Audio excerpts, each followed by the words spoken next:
What's good, replicants? Hey, listen, man, I wanted to make a video about just a couple of important things to make sure that you do, or definitely keep in mind when you're prepping for your trip to the Philippines. Okay, number one, the passport. Make sure that and I kind of wrote down some notes here, but like, just make sure that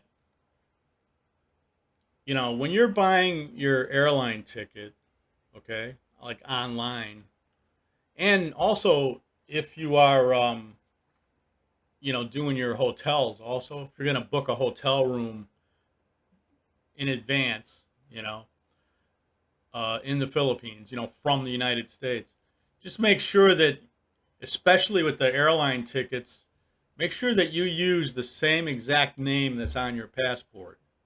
Okay, there's a lot of times on the passport it'll have our middle name, like our full name. You know what I mean? Boom, boom, boom, three names.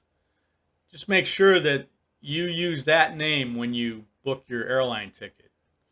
You know, it doesn't matter what airline, especially if it's an Asian airline, you know.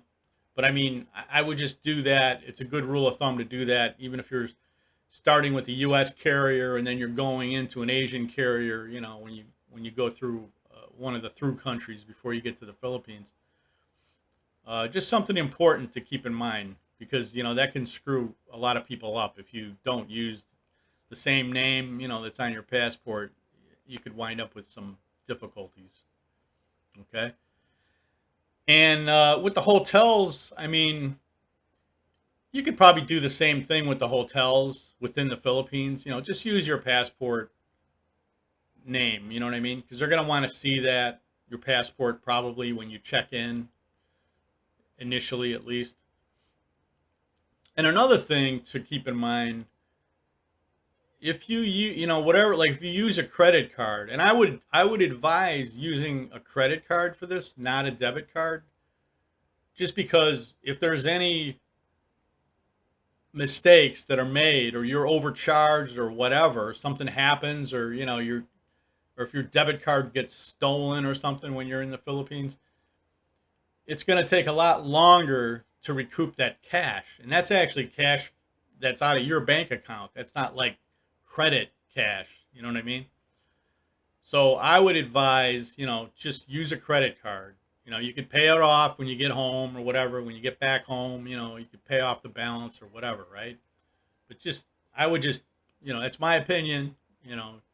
I would use a credit card, because if there's any disputes, you get satisfied right away. You know what I mean? You don't have to wait 2 weeks to get you know a bunch of money back, in your account, like you would with a debit card. And try to use and bring the same card that you're using to buy the airline tickets, and also the hotel reservations, because sometimes they want to see that card. Not always, but sometimes. And you know how things are here. There's no uniformity. One guy will ask for something, and then the next guy in the same department will not ask for it. So just be prepared and just have it with you, also, and whether you want to just use one card to make it easier on yourself, that's up to you. That's probably not a bad idea. But yeah, you definitely, those are a couple of important things that I'll tell you. Um, and then let's see, bring the same. Okay, I already said that. Yeah. Um, Other than that, right? Like, I would advise you to sort of like, if you know that you're coming here to visit, and this is more for like visitors. I might do another prep video on, like, if you're coming here to live, right? That's like a whole nother video. That's probably longer. But on this one, yeah, just buy your airline tickets at least maybe 2 months in advance if you can, to try and get the best price. 2 to 3 months in advance. Um, and just if you're gonna be here for a month, just bring enough clothes. It's up to you whether if you wanna check in a bag or not. But I'll tell you something: if you bring a carry-on bag only, they're getting kind of strict with the weight limits. Okay, and it's usually like only 15 pounds. So if you're coming here for a month, that could be difficult to stay within that 15 pounds in your carry-on bag. Now you can also bring like what they call a personal bag.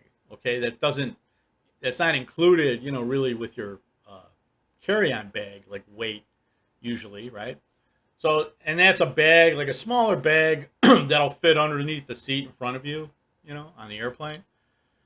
Um, so I mean, yeah, you could put some stuff in there, right? You could put some toiletries in there, whatever you want, whatever you could fit in there.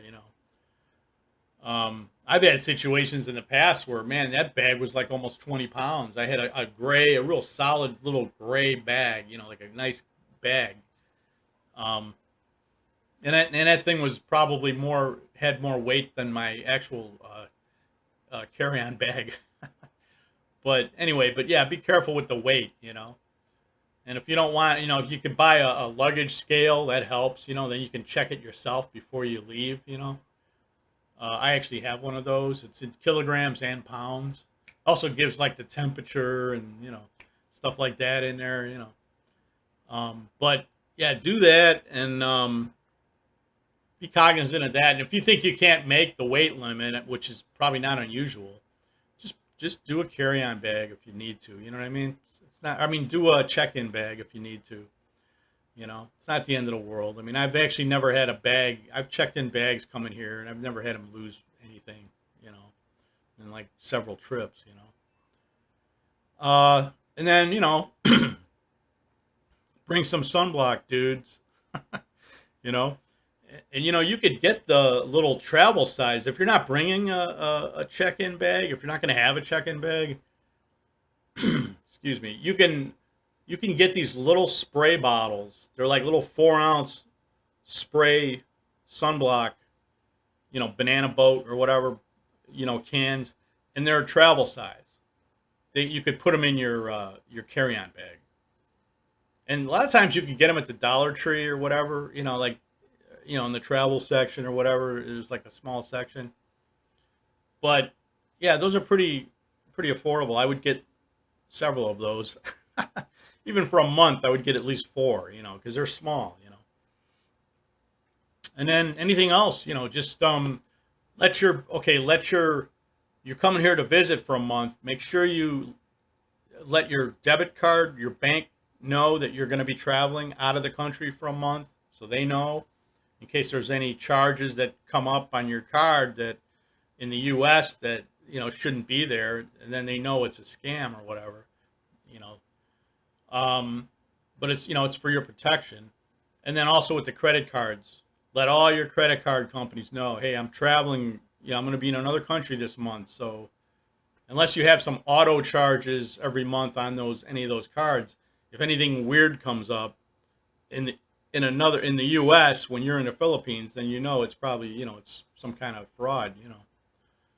So that's pretty important. Just do that. Um, and like I said, you can either bring all the cash for your trip that you're going to need, that you think you're going to need, right? Like spending money, beyond what you already charged for your airline tickets and your hotels, right? You could just bring cash if you want, whatever you need, $2, 3, $4,000, whatever, as long as you don't exceed $10,000 USD, because you can't have more than that on you when you get onto an airplane. But you wouldn't need to bring that much anyway. I mean, Jesus, I mean, not normally. Uh, but yeah, just like I said, bring enough. And then if you got like a Schwab card or one of those type of cards, or you can use the ATMs here, and you'll get the transaction fee, the out of network fee or whatever will be reimbursed to you, from Schwab, for example. Okay, but if you're not worried about the fee, it's like a $4.50 fee or whatever per use, that you could use your regular card, whatever your bank card is. like I said, but if most guys that are living here, those fees can add up, man. It's like 40, $50 a month. It could be, you know what I mean? So, but if you're just visiting, you might only use it 2, 3 times or whatever, you know, and, that's about it, guys. I don't want to get into the little, there's a little nitnoid stuff that probably I can talk about, but I mean, just for visiting here, you know what you need to bring, and